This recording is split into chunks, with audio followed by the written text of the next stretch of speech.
Shalom, coucou, je continue la lecture du Nouveau Testament, David Stern, 5 minutes par jour.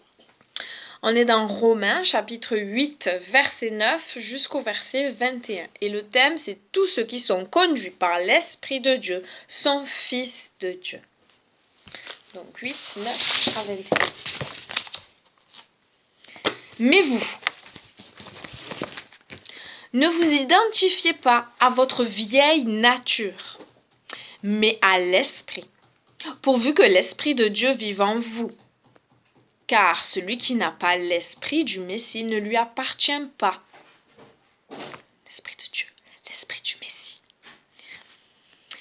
Mais si le Messie est en vous, le corps, d'une part, est mort à cause du péché, mais l'Esprit, d'autre part, donne la vie parce que Dieu vous estime juste.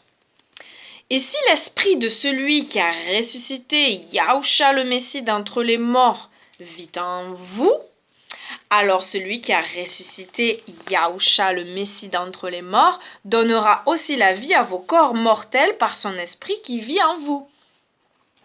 Ainsi donc, frères, nous n'avons aucune obligation envers notre vieille nature pour être contraints à vivre à sa manière. Car si vous vivez selon votre vieille nature, vous mourrez certainement. Mais si, par l'Esprit, vous faites mourir les pratiques du corps, vous vivrez. Alléluia. Tous ceux qui sont conduits par l'Esprit de Dieu sont des fils de Dieu. Car vous n'avez pas reçu un esprit de servitude pour retomber dans la crainte. Au contraire, vous avez reçu l'Esprit qui fait de nous des fils, et par la puissance duquel nous crions « Abba !» c'est-à-dire « Papa !» L'Esprit lui-même rend témoignage à notre esprit que nous sommes enfants de Dieu. Et si nous sommes enfants, nous sommes aussi héritiers, héritiers de Dieu et co-héritiers avec le Messie. Si du moins nous souffrons avec lui afin d'être aussi glorifiés avec lui. Je ne pense pas que les souffrances que nous endurons aujourd'hui soient susceptibles d'être comparées à la gloire à venir qui nous sera révélée.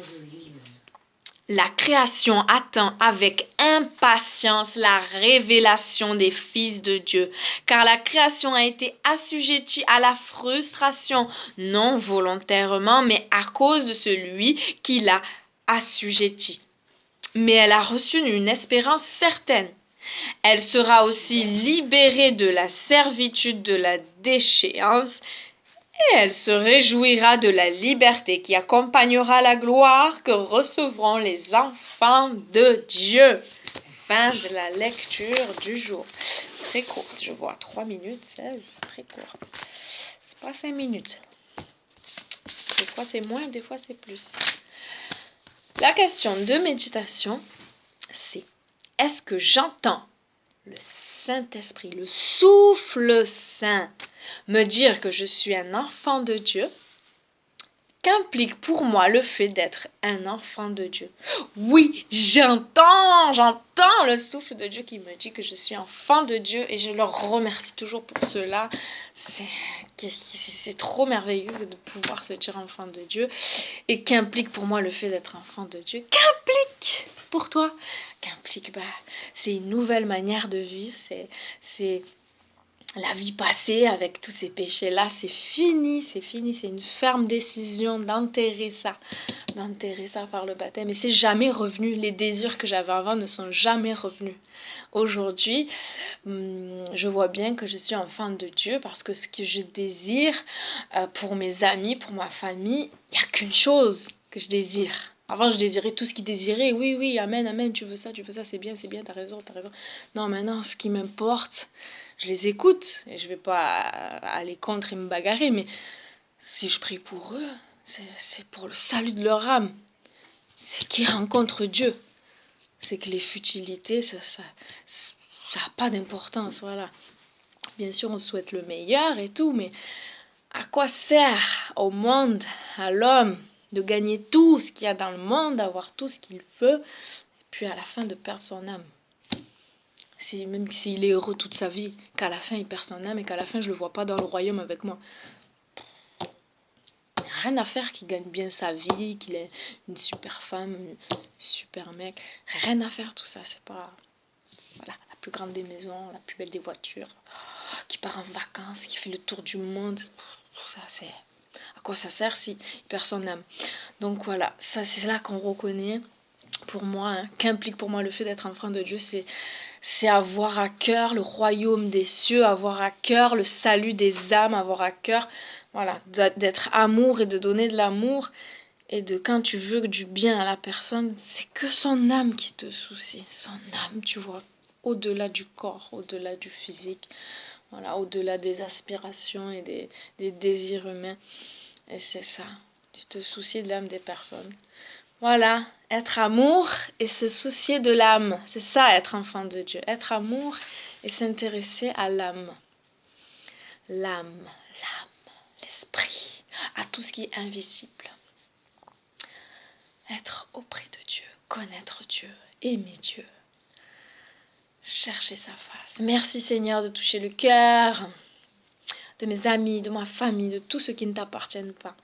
Merci Seigneur de te révéler davantage à qui croit te connaître aussi, parce qu'il y en a plein qui disent je crois en Dieu, comme moi avant, pareil que moi avant.